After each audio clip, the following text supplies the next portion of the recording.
Yang saya hormati narasumber Ibu Sofia, yang saya hormati Ketua BEM dan anggotanya, yang saya hormati dan yang saya sayangi, yang di sini suami saya. Alhamdulillah wa syukurillah la haula wala quwwata illa billah rabbil sadri wa yassir li amri wa hlul 'uqdatam min lisani yafqahu. Marilah kita panjatkan puji syukur kehadirat Allah Subhanahu wa taala yang pagi hari ini kita dipertemukan di aula gedung IAI kampus baru ini. Iya, kampusnya yang baru, gedungnya soalnya saya lihat itu baru dibangun sekarang. Sudah alhamdulillah megah, mudah-mudahan dia berkembang sukses. Salam dan salam tetap terlimpahkan kepada Nabi besar Muhammad SAW yang telah memberikan kepada kita semua petunjuk jalan yang benar, yaitu dinul Islam. Alhamdulillah, hari ini saya dikasih amanat untuk menyampaikan berkaitan dengan kampus tangguh COVID, dan saya akan dari bidang kesehatan akan memberikan materi tentang pandemi COVID yang sekarang masih berlangsung dan kayaknya berhentinya kapan belum diketahui. Malah ini kasusnya melonjak tinggi, melonjak malah lebih parah dari yang pertama dulu. Jadi jangan sampai nanti kampus yang tercinta ini, ya kampus tercinta ya, jadi klaster baru, jangan sampai.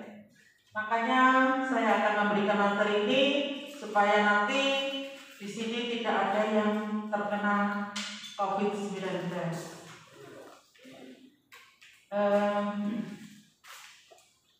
Lanjut.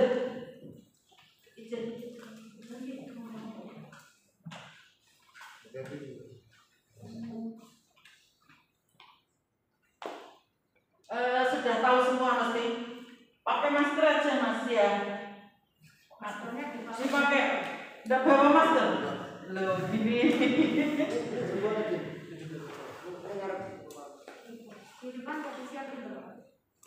Jadi anti corona, tapi nanti keluarganya yang di rumah, mungkin ada mbahnya, ada anak kecil, mungkin kalau anda terkena itu tidak menimbulkan gejala, tapi nanti kalau sudah bersinggungan dengan satu rumah atau satu kampus, dosennya yang punya comorbid, nah itu fatal. Itu anda mungkin ikut disalahkan karena tidak mengikuti protokol COVID. Jadi COVID mungkin sudah dengan baca di medsos maupun di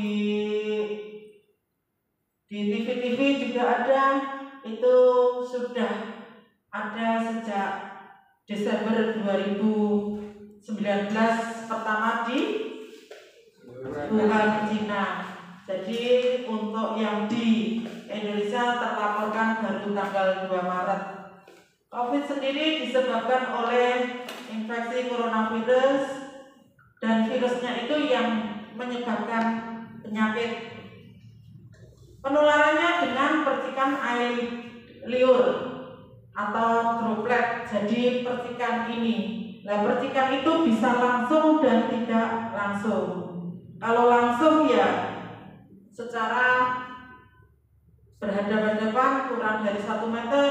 Kalau yang tidak langsung mungkin melewati Anda yang pegang. Jadi mungkin tangannya megang pintu, bergantian megang HP, megang pensil, itu nanti bisa menempel di tangan, dan tangannya bisa megang mata atau hidung, kuping, nah itu bisa kena. Jadi bisa secara langsung maupun secara tidak langsung. Dan bisa juga melalui tinja atau feses, itu tapi jarang terjadi. Tapi sekarang banyak terjadi itu COVID, gejalanya lebih banyak ke muntah berak. Lanjut. Ya, ini yang waspada 7 gejala COVID. Ini termasuk gejala yang ringan ya. Jadi yang di mata itu bisa timbul mata merah, bisa kena drodos terus itu. Kalau yang di hidung ya bisa pilek, bisa hilangnya rasa membau. Ada yang sudah pernah ini hidungnya rasanya hilang? Ada. Nah, itu perlu diwaspadai ya. Itu kemungkinan sudah terinfeksi COVID, tetapi dia daya tahan tubuhnya bagus. Nah, itu kalau sudah tidak bisa merasakan bau, harus isolasi paling tidak 11 hari tanpa berhubungan dengan orang lain. Karena kalau yang ditularkan mungkin sesama mahasiswa, sesama muda, tidak punya penyakit penyerta, mungkin akan sembuh dengan sendirinya. Tetapi kalau yang ditulurkan itu sudah mempunyai komorbid, orang tua, anak-anak, ibu hamil, itu kasihan. Jadi kalau sudah tidak merasakan bau maupun kalau lidah tidak bisa merasakan pengecap rasa, itu harus hati-hati. Gejalanya seperti flu biasa ya, kalau infeksi saluran napas biasa. Tetapi kalau dia punya penyakit penyerta, misalnya punya kencing manis, punya darah tinggi, atau penyakit ginjal atau penyakit asma, itu akan memberat, bisa timbul gagal nafas. Kematiannya cukup banyak di Indonesia. Juga bisa menyerang sendi, otot, badan rasanya pegal semua, juga bisa diare, bisa muntah, juga bisa ke jantung juga bisa. Jadi ini menyerang multi organ, jadi seluruh tubuh bisa terserang. Lanjut. Ini proses penularannya tadi dengan droplet.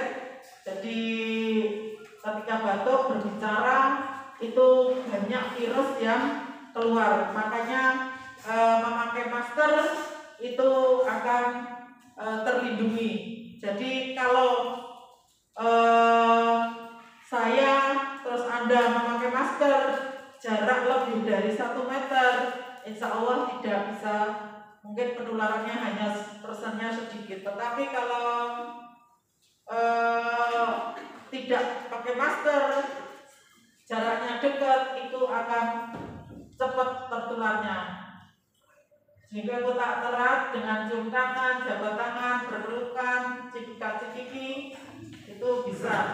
Juga menyentuh permukaan benda yang terkontaminasi. Lanjut. Mobilitas dan kerumunan merupakan faktor penting dalam penularan COVID. Jadi dijaga, dibuat jarak. Sebenarnya kalau pertemuan di kampus atau di pertemuan-pertemuan ini paling tidak ada jarak dan ada memakai masker. Lanjut. Siapapun dapat terinfeksi virus, tidak pandang bulu, baik bayi, orang tua maupun anak kecil, semuanya bisa tertular infeksi virus COVID ini. Yang dibutuhkan adalah kekebalan tubuh, imunnya. Jadi kalau masih muda begini kan imunnya bagus, masih daya tahan tubuhnya kena penyakit tidak sampai jatuh sakit, paling hanya flu ringan saja. Jadi itu. Terus musim juga berpengaruh. Jadi musim hujan ini angka COVID tinggi. Di rumah sakit banyak yang penuh, tidak muat.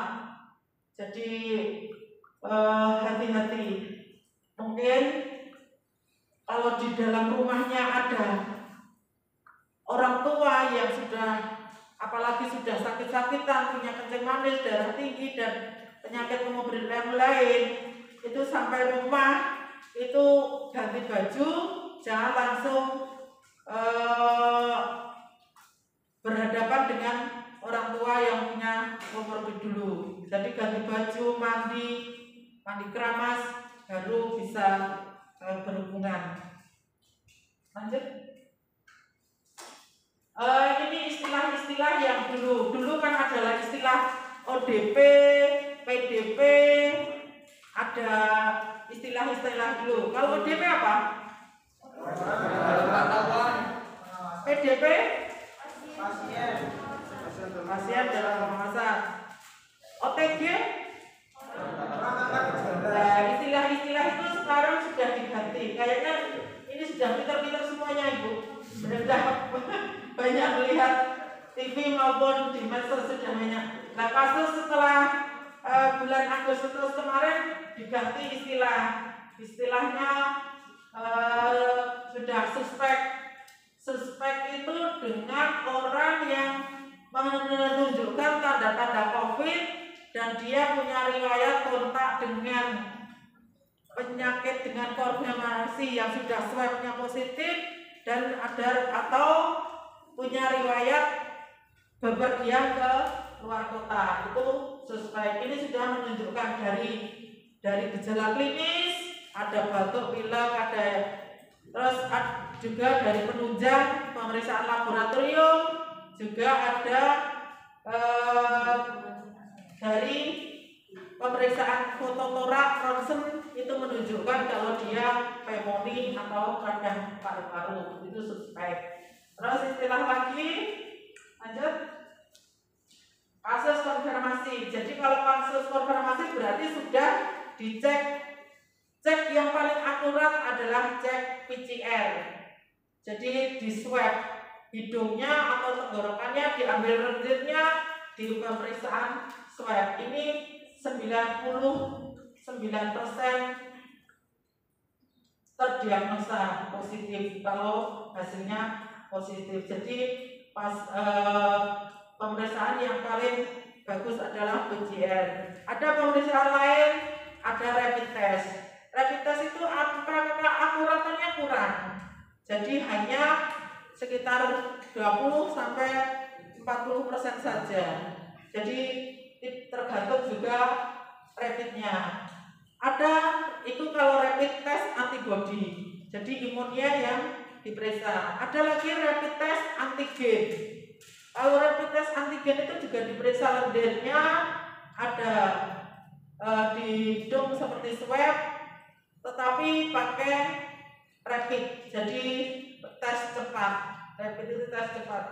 Itu biasanya sekarang untuk syarat perjalanan mau kembali sekarang liburan Natal tahun baru ini, pergi keluar kota, naik kereta maupun naik pesawat itu harus swab antigen.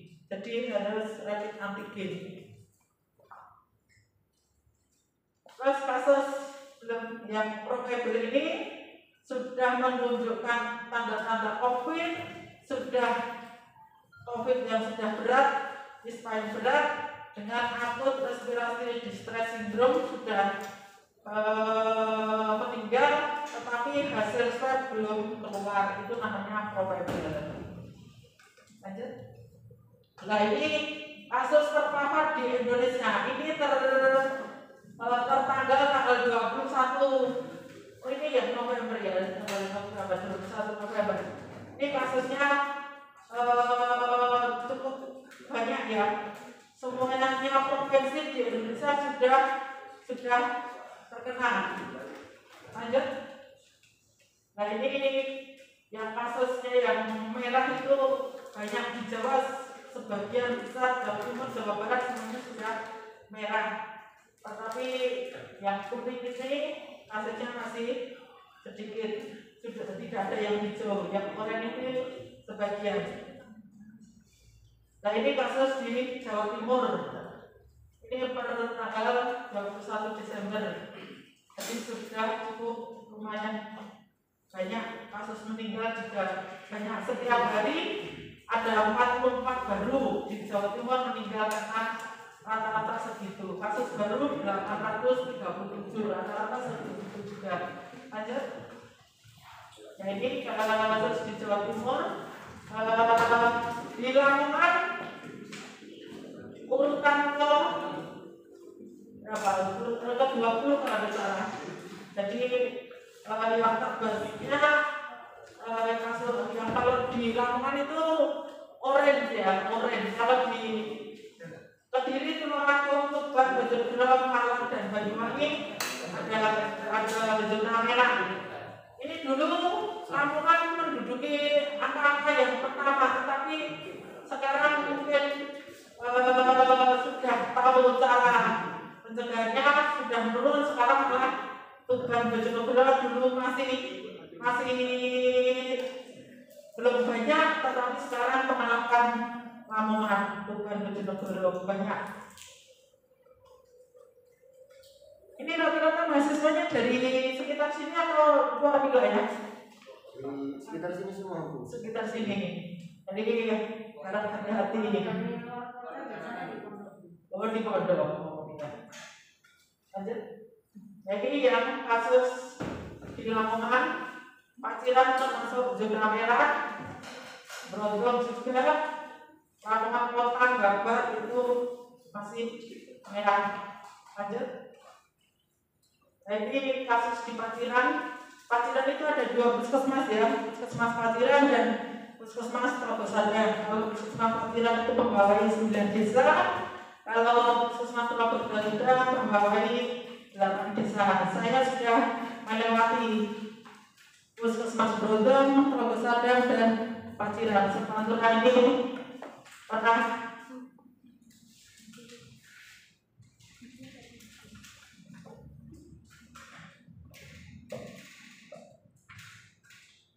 jadi ini yang pakai yang duduk aja, Bu. Duduk naik. Ini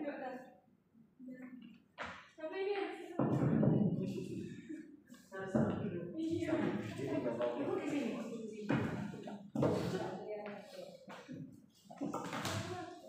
Kurang ganteng.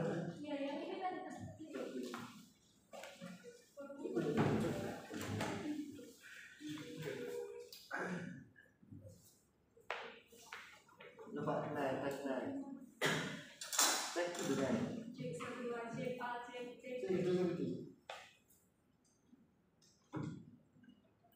cek all, 1, 2, cek all.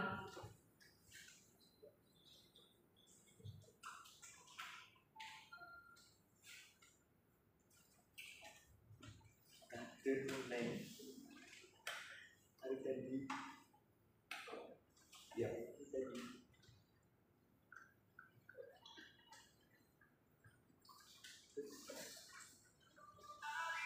Ini kasus di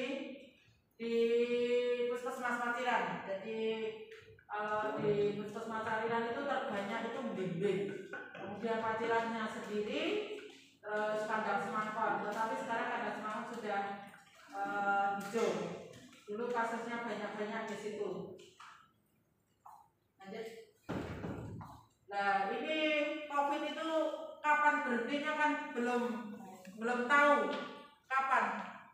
Ini sudah mulai tatap muka mulai kapan, Bu? Dari mulai. Jadi 1 semester ini kita dari 10 hari sebelum.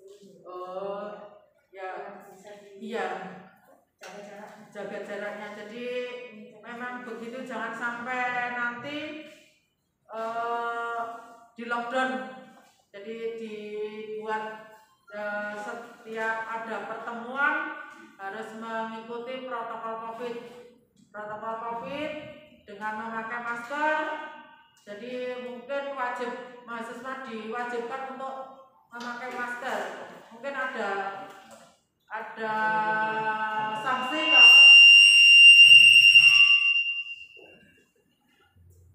sanksi kalau tidak memakai masker. Terus juga jaga jarak. Dengan jaga jarak ini dengan tadi 1 minggu masuk, 1 1 minggu daring, 1 minggu luring. Jadi mengurangi jumlah biar jaraknya bisa tidak berkerumun. Terus juga di depan disiapkan untuk cuci tangan. Jadi sebelum masuk dengan mencuci tangan 3M-nya. Jadi penyebaran COVID ini yang penting supaya kita terjaga, supaya tidak sampai kena, itu dengan meningkatkan keimanan, selalu berdoa supaya tidak sampai kita kena, iman dengan aman, yaitu tadi dengan protokol COVID, dan yang terakhir imun. Jadi iman, aman, dan imun.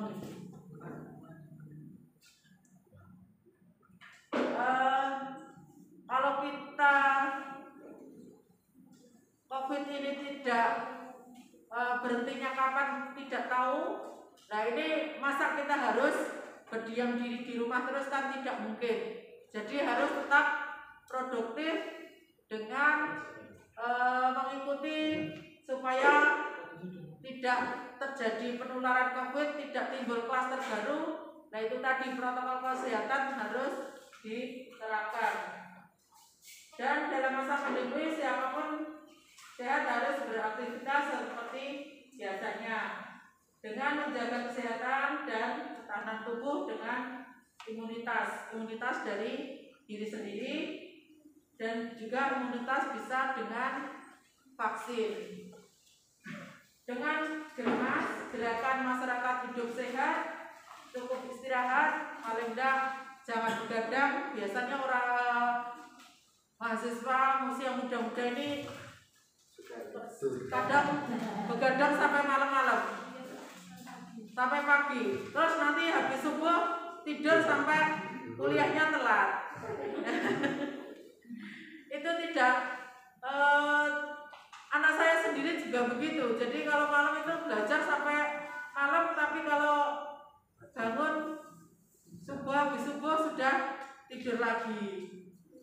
Itu kebiasaan jelek sebenarnya. Dan mengikuti protokol kesehatan. Lanjut.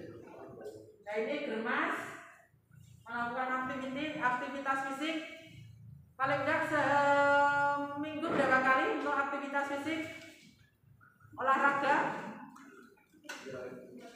Jarang olahraga ya. Kalau untuk aktivitas fisik paling enggak seminggu 3 kali dengan durasi 1 jam. Kalau setiap hari bisa dilakukan itu durasi 30 menit. Jadi aktivitas fisik ini penting. Kalau muda-muda begini mungkin malas untuk olahraga, tetapi nanti kalau sudah tua itu baru bisa diambil manfaatnya. Kalau masih muda gini biasanya enak-enak saja tanpa aktivitas fisik, tapi nanti kalau sudah usia di atas 40 sudah timbul dengkul linu, cerkot kabeh, itu biasanya begitu. Terus mengkonsumsi sayur dan buah. Di sini Pantura kadang sayur diabaikan, sayurnya juga ikan. Jadi sayur-sayuran itu penting ya untuk mencukupi kebutuhan mineral dan vitamin. Untuk mencegah COVID ini bagus adalah vitamin C dan vitamin D3. Vitamin D3 didapat banyak itu dari berjemur sinar matahari antara jam 9 sampai jam 10. Jadi itu bisa meningkatkan imunitas supaya tidak terserang COVID. Terus tidak merokok. Ini kayaknya mahasiswa sekarang banyak ya Bu ya yang merokok ya. Saya tadi masuk aja banyak yang merokok. Padahal merokok itu nanti efeknya, penyakitnya diunduh itu kalau sudah usia di atas 40. Kalau sekarang merokok mungkin sehat-sehat saja. Tapi nanti kalau sudah usia di atas 40 biasanya terjadi penumpukan di paru-parunya, di alveolinya bahan-bahan racun. Jadi timbul bronkitis biasanya. Terus tidak mengonsumsi alkohol, memeriksa kesehatan secara rutin, bisa di puskesmas, di desa-desa sekarang ada Posbindu, bisa cek secara gratis di Posbindu, tidak harus menunggu sakit atau tidak menunggu tua, muda pun bisa ikut. Terus membersihkan lingkungan, terus menggunakan jamban, jadi tidak buang air sembarangan. Lanjut. Protokol kesehatan untuk obat COVID terbaik adalah manusianya. Manusianya ini menaati tidak protokol kesehatannya dan sarana prasarananya, mungkin pakai masker, hand sanitizer atau ini. Terus untuk SOP-nya atau prosedurnya bagaimana diterapkan. Ya, tadi cuci tangan, jaga jarak, dan pakai masker. Lanjut. Poin penting untuk masker. Jadi memakai masker itu yang benar. Pakai masker tapi hidungnya loh. Ini kalau tidak terbiasa memang sesek. Pertama-pertama pakai itu biasanya di hidung panas, rasanya tidak nyaman. Tetapi kalau sudah terbiasa itu tidak lagi. Nah ini aja sampai pakai yang masker yang satu lapis dan tipis. Sampai bayangkan kalau dokter yang menangani pasien isolasi di rumah sakit, itu lapis maskernya ada 3, salah satunya masker N95, pakai yang cungkup yang tebel itu. Ini Anda bayangkan selama jaga di rumah sakit 6 jam pakai itu. Nah itu makanya banyak dokter yang meninggal terpapar COVID karena kelelahan, karena di dalam ruang isolasi di rumah sakit itu memakai masker tidak hanya satu lapis. Jadi mohon untuk kesadarannya supaya COVID itu cepat berhenti, cepat nyah dari bumi Indonesia, protokol COVID dijalankan. Karena Anda ini resiko tinggi juga kena, karena setiap hari bisa kemana-mana, tetapi kalau kena tanpa menimbulkan gejala. Tapi orang-orang yang di sekitar Anda yang punya penyakit atau sudah tua itu yang akan punya dampak resiko kalau kena bisa berat. Jadi yang terpenting adalah memakai masker itu harus benar dan ada batas waktunya. Jadi kalau di tempat-tempat keramaian memakai, dan semakin tebal semakin melindungi. Jadi yang bagus adalah masker bedah. Masker kain bisa, tetapi jangan satu lapis, paling enggak 3 lapis. Jadi ya, terus juga harus nyaman, jangan terlalu longgar, jangan terlalu ketat. Kalau terlalu longgar juga efektivitasnya kurang, kalau terlalu ketat juga akan sesak ya. Nah ini penyakit-penyakit komorbid. Nah ini orang-orang yang di sekitar kita yang punya penyakit itu yang harus kita lindungi. Jangan sampai kita sebagai yang muda bisa menularkan ke yang punya komorbid. Komorbid itu antara lain gagal ginjal, penyakit paru obstruksi, terus jantung koroner, kencing manis, lansia, itu penyakit asma itu juga punya komorbid. Kemarin ada, mungkin bulan-bulan November kalau tidak salah, itu di Brondong ada dokter yang masih muda juga meninggal karena COVID padahal baru lulus. Jadi harap hati-hati. Setiap hari itu mesti ada. Ini tadi barusan juga pegawai puskesmas Lamongan juga meninggal karena COVID. Jadi hati-hati. Lanjut. Memang sulit untuk mencegah tidak tertular COVID. Kita karena aktivitas kita yang setiap hari tidak mungkin menutup kemungkinan mesti tertular. Tetapi tertular pun kalau kita imunnya bagus, insya Allah akan sembuh. 80% COVID itu insya Allah akan sembuh. 20% yang sampai berat sampai meninggal. Nah itu imunnya harus dijaga.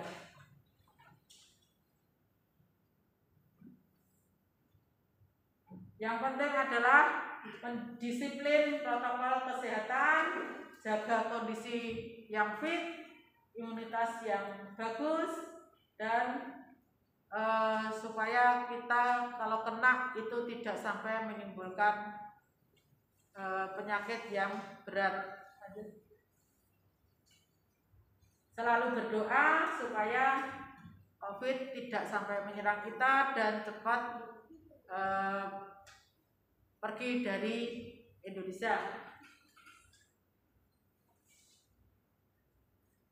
Jadi COVID ini memang sulit.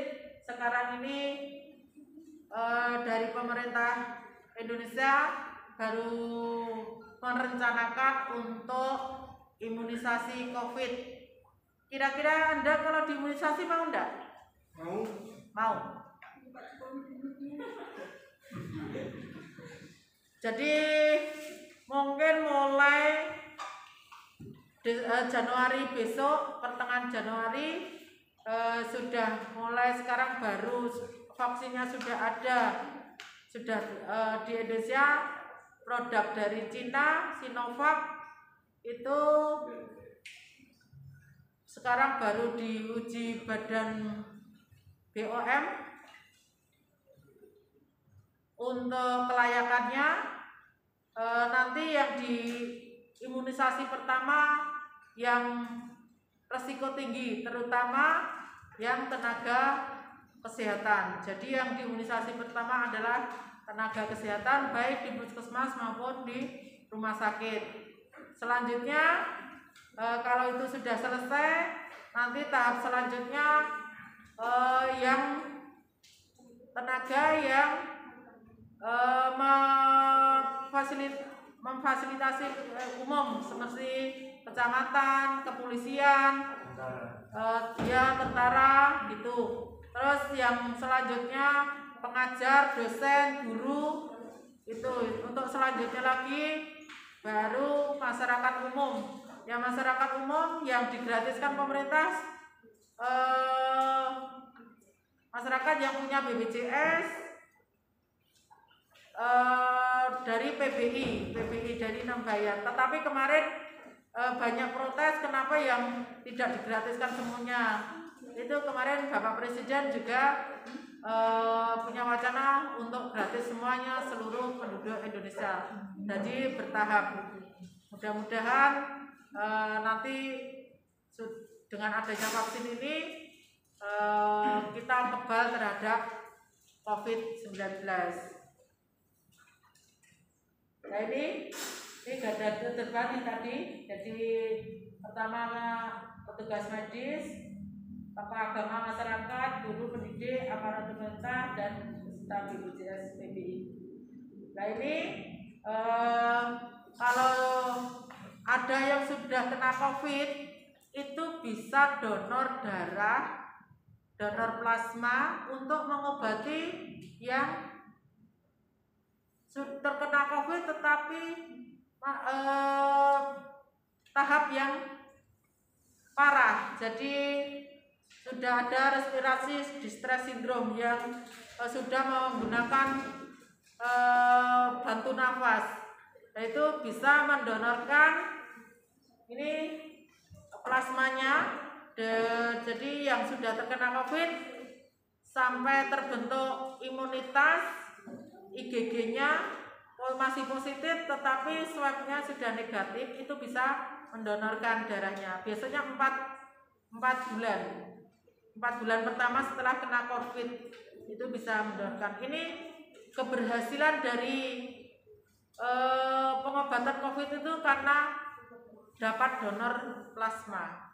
Jadi teman-teman yang terutama yang gada ketebalan yang menunggu yang mengobati COVID di rumah sakit itu rata-rata banyak yang terkena, terselamatkan dengan adanya plasma convalescent donor ini. Terima kasih. Nanti kalau ada pertanyaan monggo. Dan untuk pesan saya, jaga protokol kesehatan di kampus IAI ini, mudah-mudahan tidak timbul klaster baru. Kasihan ibu-ibu dosen, bapak dosen kan rata-rata usianya sudah di atas 40, mungkin punya komorbid. Mungkin kalau Anda terkena itu tidak sampai menimbulkan sakit, hanya flu ringan, tetapi yang usia tua maupun punya komorbid itu yang nanti bisa protokol kesehatan, iman, aman, dan imun itu tolong diperhatikan. Bila itu hidayah, assalamualaikum warahmatullahi wabarakatuh.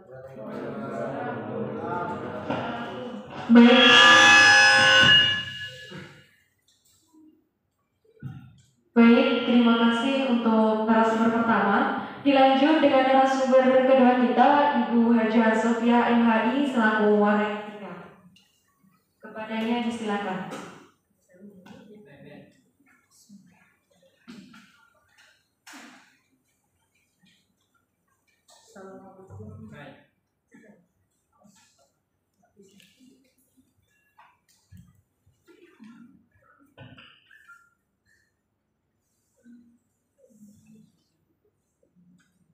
Assalamualaikum warahmatullahi wabarakatuh. Bismillahirrahmanirrahim. Alhamdulillahirrahmanirrahim. Wassalatu wassalamu ala asrofil anbiya'i wal mursalin Sayyidina wa maulana Muhammadin wa ala alihi wa sahbihi ajma'in. Rabbi shrah li sadri wa yassir li amri wa hlul 'uqdatam min lisani yafqahu qawli. Amma ba'du.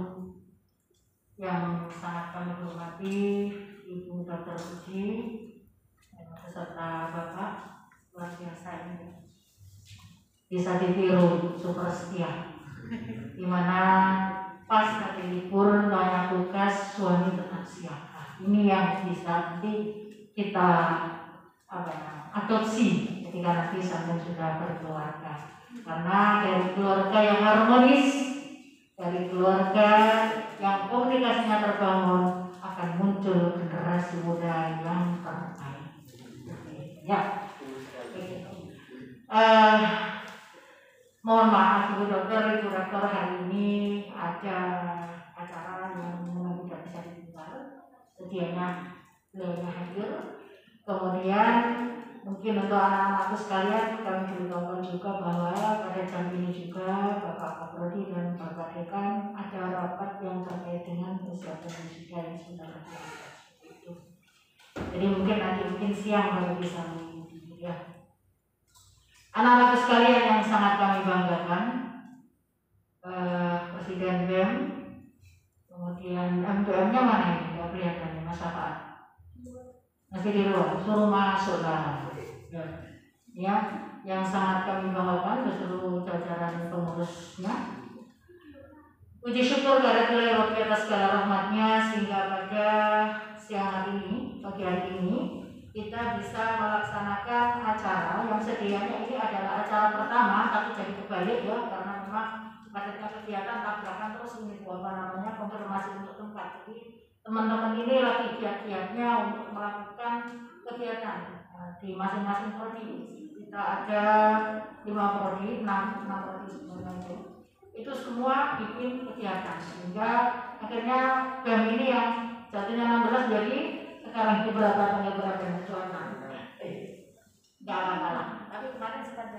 juga terkait dengan tindak ini untuk pimpinan. Alhamdulillah kita masih diberi kesehatan yang luar biasa sehingga kita bisa mengikuti acara yang sangat-sangat kita nantikan dalam menyikapi situasi seperti ini. Salam semoga tetap terjawab keridhaan Nabi Muhammad SAW. Tuhan dengan syafaatnya apa yang kita lakukan senantiasa dipermudah dan senantiasa bermanfaat buat diri kita dan orang lain. Amin. Anak-anak sekalian yang sangat kami sayangi dan ibu bapak dokter, ibu dokter yang kami hormati,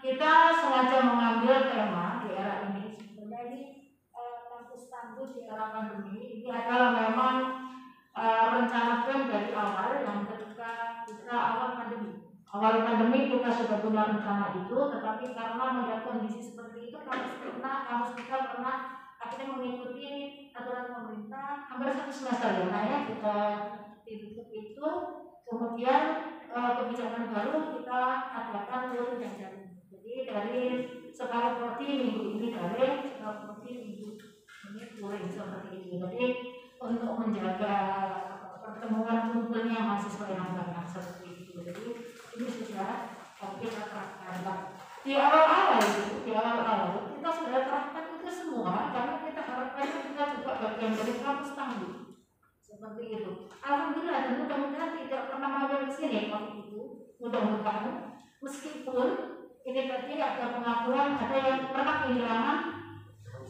rasa dan bau. Jujur saja termasuk saya di awal itu di bulan 4 itu ketika itu saya bersama jalan. Saya baru sadar bahwa ketika makan bareng saya tidak merasakan apa. Tetapi saya fine saja gitu. Kebetulan saya senang buku sama dibawa sama ini anak-anak kecil dengan saya baru sadar bahwa saya tidak merasakan apa-apa seperti itu. Akhirnya ini cuma sebentar. Sekitar dalam 5 hari seminggu. Jadi yang saya baru nyadar ini juga karena saya tadi mendengar penjelasan dokter ketika sudah pernah itu berarti sudah ada benih gitu ya. Kalau sudah ada benih, saya khawatir nanti benih itu berarti muncul ketika kondisi saya tidak fit. Saya khawatir itu. Jadi kalau yang perlu saya juga minta dijelaskan. Akhirnya saya nyadar ketika teman saya yang menemani saya bilang itu langsung ke Parika aja untuk swab. Saya ketemu anak saya bilang ini minta diangkat ke Parika tersebut. Anak saya bilang nggak usah lagi. Nanti kalau uni swab, uni dinyatakan positif, pasti kalau sudah kehilangan rasa banyak positif yang kata anak saya. Uni kurang saja, yang penting uni tidak stres, uni makan yang bergizi, istirahat cukup, minum vitamin kata anak saya. Udah ngikut saya dijemput langsung ke apotek. Jadi sampai belinya kan kita besar. Jadi di rumah saya itu diisolasi sendiri sama saya selama 5 hari. Baru menjiwai itu kembali lagi, tapi saya tidak sakit. Saya khawatirnya bahwa ketika ini benih itu sebenarnya benih barang, saya khawatir ketika benih tidak. Khawatirnya begitu karena kita sudah bersiap, saya setengah betul itu. Berdasarkan pada materi kita, persiapan kita untuk sampai pada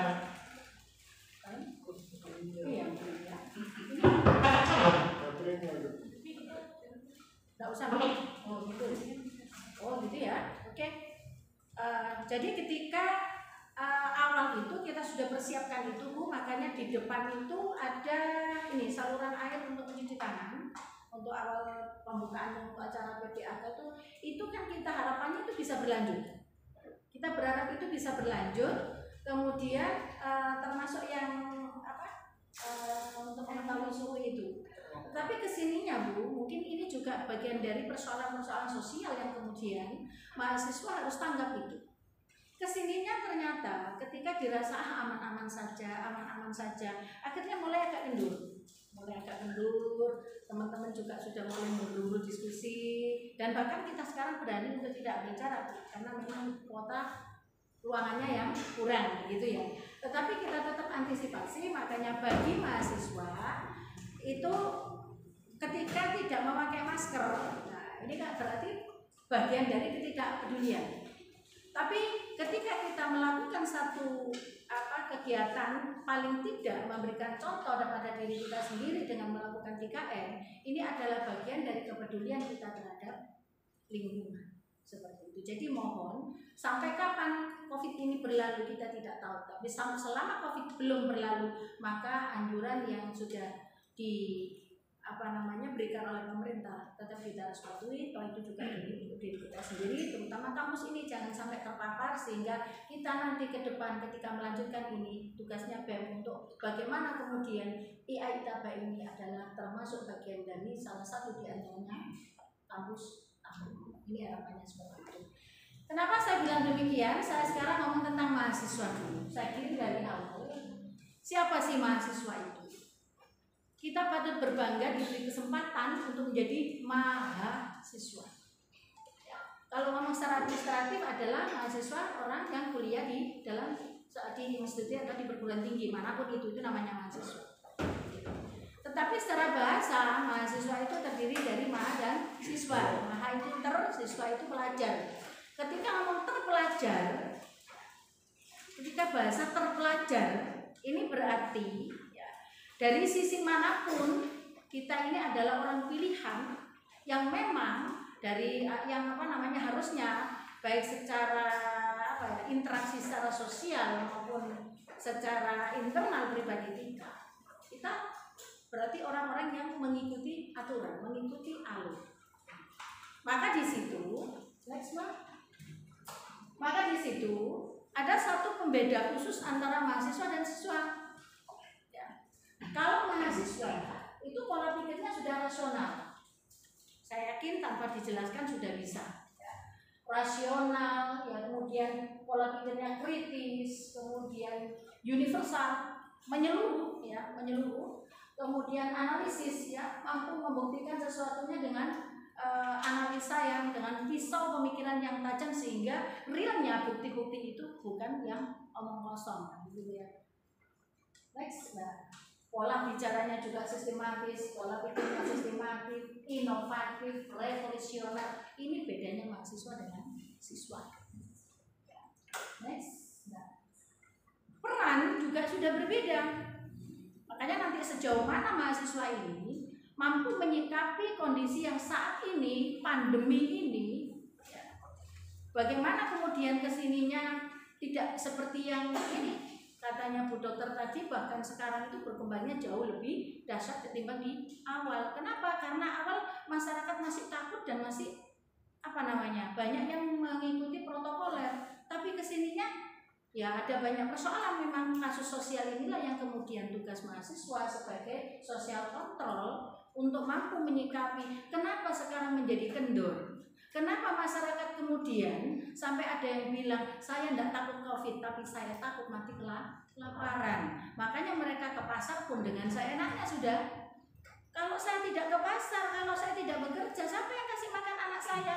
Saya nggak mati kena COVID, tapi mati kena kelaparan. Lucu saja.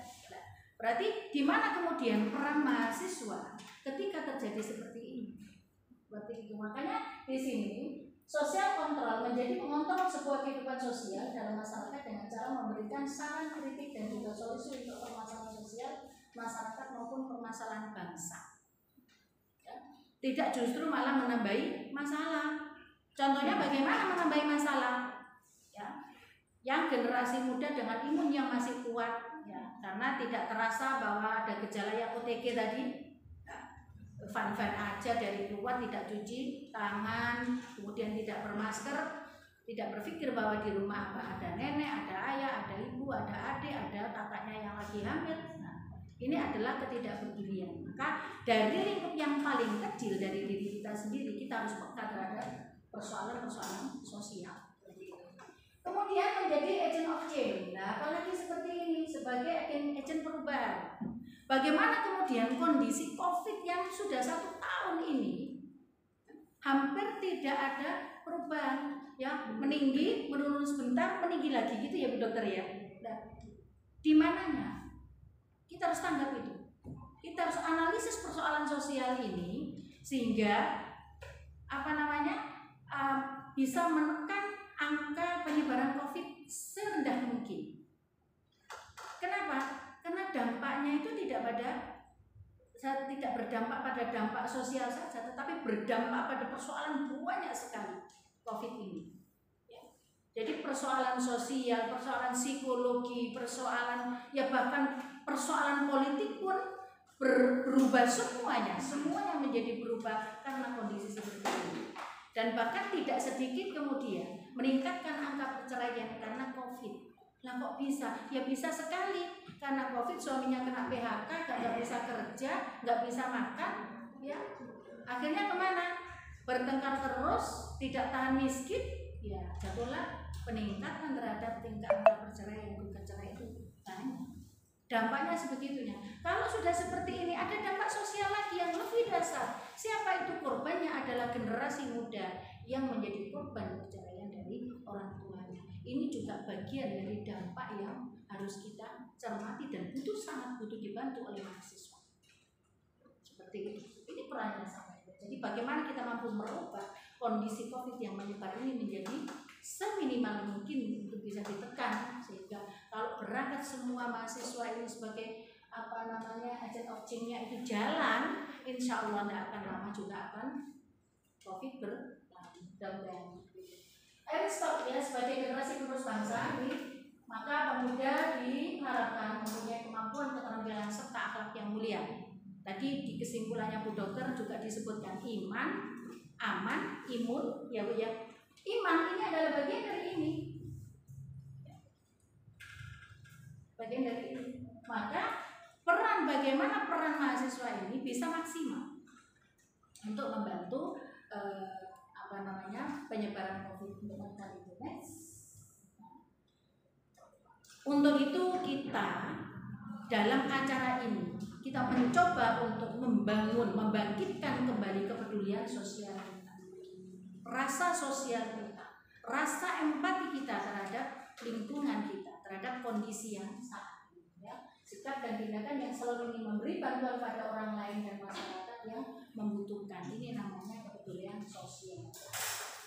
Saat ini kita tidak bisa menutup mata bahwa teknologi modern ini, ya, milenial ini, diakui atau tidak, ya, di era 4.0, ya, ini ternyata memang berdampak sekali terhadap kepedulian sosial. Kenapa bisa demikian?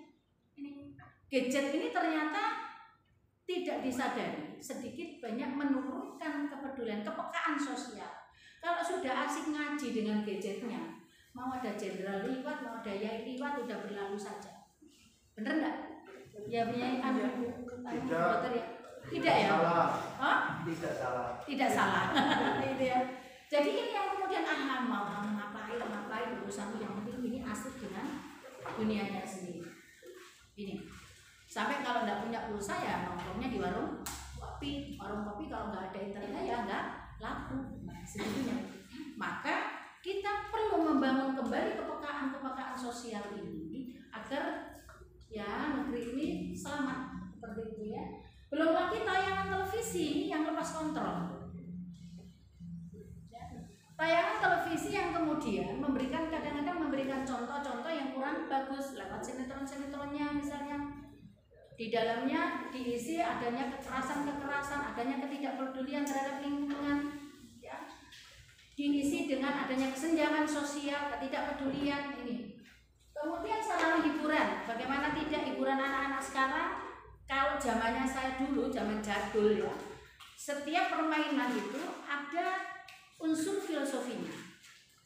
Misalnya kayak kalau di sini itu gobak sodor gitu ya, gobak sodor. Itu kan unsur filosofinya ada di situ. Kita tidak sekedar bermain di sini, tetapi kita di situ adalah sebuah teamwork. Sebuah tim yang kemudian bagaimana kita mampu menyatukan tim kebersamaan ini untuk bisa memenangkan sebuah kompetisi. Ini. Ketika kita mampu menyadari bahwa ini adalah sebuah kekuatan, maka disitulah secara tidak langsung kepedulian sosial kita muncul. Tapi kalau dengan gadget bagaimana? Udah ketawa-ketawa sendiri, ngomong sendiri, ayo full masuk, iya katakan kudu guyu dewe. Kalau dari jauh suwe-suwe kok kayak mungkin kan gitu ya, ketawa sendiri, cekik-cekik sendiri. Nggak siapa-siapa dokter, anak saya kadang dari kamar tadi sama siapa sebetulnya, astagfirullahaladzim, sendiri. Ini sama ini lah, yang model-model seperti ini. Belum lagi masuknya budaya-budaya barat yang dianggapnya itu lebih modernis daripada budaya-budaya ini yang kemudian menurunkan kepedulian sosial kita secara tidak kita sadari. Makanya di era pandemi kemarin itu kita di perguruan tinggi pun dipaksa untuk mengeluarkan inovasi-inovasi baru untuk menyesuaikan keberadaan yang tidak bisa dikompromikan. Covid nggak bisa diajak kompromi. Jangan ke kampus saya ya, jangan ke rumah saya ya, hindari saya, nggak bisa begitu. Bahkan pejabat-pejabat dokter pun yang sudah steril seperti itu loh masih kena. Saya sempat teriris rasanya Bu Dokter, awal-awal di bulan 4 awal-awal ada pandemi. Kebetulan saya di lembaga konsultan di Kemensos di Gresik. Kita mengadakan baksos, ketika itu bagi-bagi masker. Kita pakai sarung tangan. Saya pakai sarung tangan 2 jam itu aja saya buka itu rasanya kayak sudah direndam beberapa jam. Ini semua kayak mati. Saya nangis. Ini dokter gimana? Ini dokter gimana? Dokter ketika itu katanya 8 jam. Ini dokter gimana? Nangisnya saya itu Bu Dokter. Ini dokter gimana? Wong saya yang 2 jam hanya ini saja segitunya. Ladanya dokter. Lah, makanya kita maksaran segini aja kadang-kadang dipelotot begini ya. Nah gini, kemana-mana gini. Jadi ini hanya sebagai simbol kan begitu. Nah ini adalah ketidaksadaran kita bahwa ini adalah bagian daripada kepedulian mahasiswa terhadap itu kan edukasi terhadap kesehatan. Kita nanti akan paham betapa pentingnya kesehatan itu. Maka di perguruan tinggi ada adaptasi kuliah gaya baru. Gaya barunya kayak apa? Kita daring. Meskipun Bu sangat tidak maksimal dengan daring itu, sangat tidak maksimal. Karena apalagi kalau sudah sinyalnya jelek. Ya, saya kemarin juga kepingin ketawa ini, tidak kasih tahu kalau disuruh sambutan saya santai. Ini mulai saya tidak tahu karena suaranya di tempat saya tidak dengar sama sekali. Pak Kota bilang, dengar nggak ini suara? Nggak dengar. Nah untuk saya baca WA disuruh sambutan, lari saya ganti baju. Oh saya pakai daster. Maunya saya itu alam nyantai di rumah pakai daster, kasih kerudung gede tidak kelihatan. Ya begitu disuruh sambutan, masa sambutan pakai daster? Lari saya tutup, saya lari cepet-cepet itu kan. Ulangi kali jangan diulang. Nah, dengan daring itu tidak maksimal Ibu, tidak maksimal. Sinyal juga keluar masuk kan seperti itu. Kita harus dituntut untuk itu.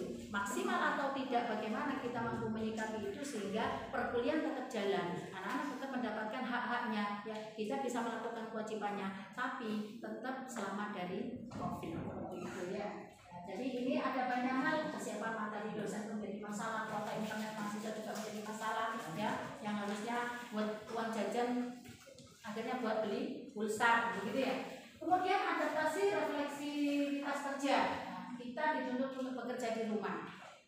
Bagaimana kita bisa bekerja di rumah di awalnya? Itu kan butuh penyesuaian yang luar biasa. Bagaimana kemudian siswa harus belajar di rumah? Banyak anak yang kemudian bertengkar sama emaknya gara-gara model-model seperti ini, ya enggak? Dibuat mama dibuat pusing 7 keliling dengan mengajari anak-anaknya. Mahasiswa juga sama. Akhirnya ya sudah, daring aja kok, nyantai aja sambil tiduran sambil apa, kadang absen aja orangnya tidak ada Bu. Lah begitu akhirnya next gitu ya.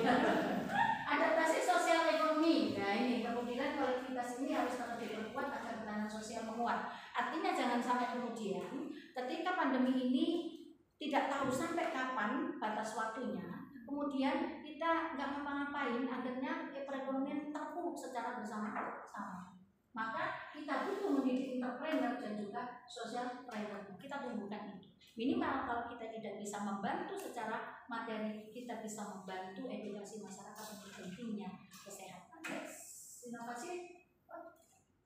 Inovasi, adaptasi dan mitigasi itu upaya untuk mengurangi risiko bencana. Kita juga harus siap untuk itu. adaptasi perubahan perilaku hidup sehat, kita baru sadar bahwa COVID-19 mengajarkan kita untuk hidup sehat. Itu hikmah positif yang bisa kita ambil. Next. Nah, lalu bagaimana kemudian cara meningkatkan kepedulian sosial? Yang pertama harus kita bangun adalah tumbuhkan rasa empati kita terhadap apa yang terjadi di lingkungan. Ketika ada orang yang terpapar COVID atau kena COVID, yang banyak Bu, karena ketidakmengertiannya, sehingga ketika melihat orang atau keluarga yang terpapar COVID, mereka sama menyingkir, seolah-olah menyingkiri orang yang kena penyakit yang bagaimana. Kita lupa bahwa kita semua punya potensi untuk terkena itu. Empati kita nggak ada. Jangan dekat-dekat orang itu kena itu. Harusnya kan bagaimana kemudian kita bisa memberikan support agar mereka tidak stres. Karena stres ternyata juga obat dari COVID. Mengurangi stres itu ya, bahagia kata Bu Dokter tadi, bahagia, selalu bahagia itu adalah obat penangkal COVID gitu ya. Jadi tumbuhkan empati kita, terus menangkap petunjuk-petunjuk sosial. Ada gejala-gejala sosial apa yang kemudian harus kita tangkap dan kita sikapi. Selaku mahasiswa harus mampu merubah, ya, harus mampu merubah untuk itu. Ini kalau diungkapkan besar banyak sekali ya. Kemudian jangan lupa bahwa kita harus sadari kita adalah bagian dari masyarakat. Maka tingkatkan kepedulian terhadap masyarakat. Siapapun itu bentuknya, apapun itu rupanya ya, yang penting bernafas dan manusia. Maka menjadi kewajiban kita untuk saling peduli. Mungkin itu saja yang bisa saya sampaikan. Selanjutnya saya sampaikan. Baik, terima kasih dari narasumber kedua kita. Akan kami buka sesi pertanyaan dari kedua narasumber yang akan menjawab nantinya. Silakan para peserta yang hadir. Ya, silakan angkat tangan dari yang paling belakang.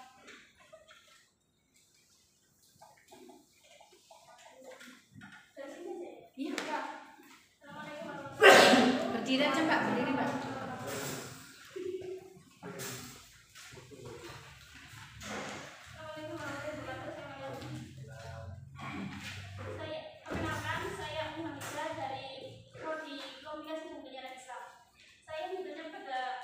Putri Pujiastuti, sebagai pelaku medis, apa yang Anda lakukan ketika ada berita hoax yang tersebar di masyarakat? Seperti tadi sempat disinggung sedikit sama Bu Sofi tentang ada orang yang baru sakit terus meninggal, dan hoax yang terjadi di masyarakat itu meninggalnya karena COVID, padahal faktanya itu tidak, dan itu menimbulkan bagi keluarga almarhum seperti itu. Sebagai masyarakat juga dan pelaku pers ini sangat mengganggu, apalagi di masyarakat itu keluarga dijauhi yang seharusnya tradisinya ketika ada orang yang meninggal melayat itu tidak terjadi seperti itu. Terima kasih. Assalamualaikum warahmatullahi wabarakatuh. Waalaikumsalam warahmatullahi wabarakatuh. Kami tampung dulu, selanjutnya pertanyaan kedua, silakan. Ya, silakan sahabat. Assalamualaikum warahmatullahi wabarakatuh. Waalaikumsalam. Saya Agus Santoso dari PI Saidra semester 12. Sudah lulus ya? Mau lulus. Oh, iya. Saya Mau bertanya sudah. kepada Bu Sofi ya. Iya. Tadi kan memaparkan banyak sekali tentang mahasiswa dan peran-perannya. Dan saya mau kelulusan saya ini sampai detik semester 1, 2, 3 sampai 5 sampai 6 itu kita disuguhi dengan teori-teori saja. Tidak ada praktek, jarang sekali praktek. Ya alhamdulillahnya kami kok masih aktif di organisasi yang di sana itu masih sering praktek, turun ke lapangan dan melihat kondisi sosial. Yang ingin berbagi saya itu begini, mari kita sebagai mahasiswa ini aktif di organisasi, karena di kampus sendiri kan jarang sekali praktek, dan kita itu disuguhi dengan teori-teori dengan bahasa-bahasa lahir, sedangkan bahasa menghuni kita itu jarang sekali. Dan cukup itu dari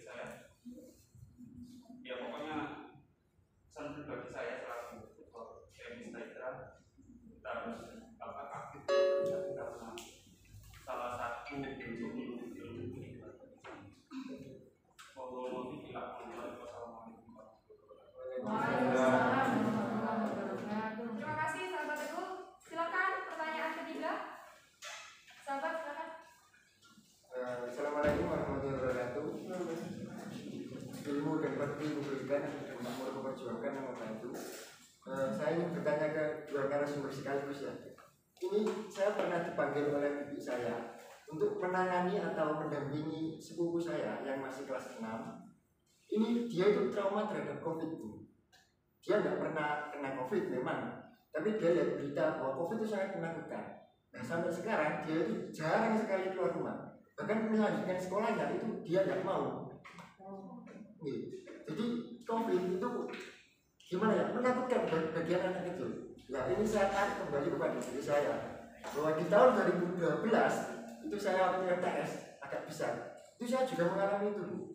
Jadi trauma terhadap tanggal 2 bulan tanggal 12 bulan 12 tahun 2012 ya.